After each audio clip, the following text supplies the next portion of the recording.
আমি আছি আর্জেন্টিনার সবচেয়ে বড় মসজিদের সামনে। একটু পরে জুম্মার নামাজ আপনাদেরকে একটু দেখাতে চাই। আর্জেন্টিনার মসজিদ নিয়ে, নামাজ নিয়ে, ইসলাম নিয়ে, মুসলিম নিয়ে অনেক ধরনের কথা হয়, বাট বাস্তবতা কি? এখানে কি নামাজ চাইলেই যে কেউ পড়তে পারে, আসতে পারে, কিংবা নামাজ পড়লে কোনো সমস্যা হয় কিনা, এই ব্যাপারগুলো আসলে আমাদের দেখাটা খুব জরুরি।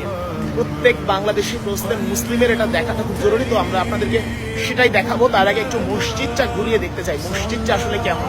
আমার চেহারা দেখে এত বেশি তো লাভ নেই, মসজিদটা দেখাতে হবে। আর আমি শেখ আশিক যুক্ত হয়েছে আপনাদের সঙ্গে আর্জেন্টিনার রাজধানী বুয়েনোস আইরেসের সেন্ট্রাল মসজিদ থেকে। দেখাই, ঘুরাই ক্যামেরা।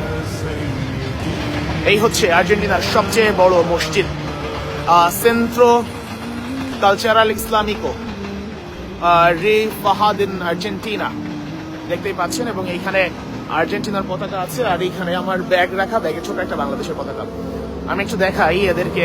দেখেন মসজিদের ভেতরে কত চমৎকার, কত চমৎকার সুন্দর মসজিদ। পানির ফোয়ারা চলছে এবং আস্তে আস্তে করে একটার সময় জামাত, এখানে 1 ঘন্টার মতো বাকি আছে জামাতের।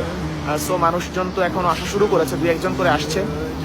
দেখতেই পাচ্ছেন পানির ফোয়ারা চলছে। মসজিদ এল ইসলামো এল রিজিয়ন দি আমর, এটার অর্থ কি আমি নিজে জানি না, গুগল ট্রান্সলেটার দিলে হয়তো বা পাবো।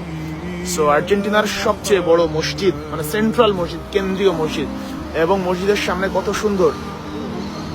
একটা জিনিস আপনারা দেখেন, এই যে এখানে কিন্তু এত নিরাপত্তা বা এমন কিছু প্রয়োজন নাই। নর্মালি মসজিদ আছে, যে যার মতো নামাজ পড়তেছে। এখান থেকে বোঝা যায় কিন্তু এখানে নামাজ, মসজিদ, ইসলাম নিয়ে কারো কোনো চুলকানি নাই, কোনো ধরনের চুলকানি নাই। খুবই চমৎকার জায়গা।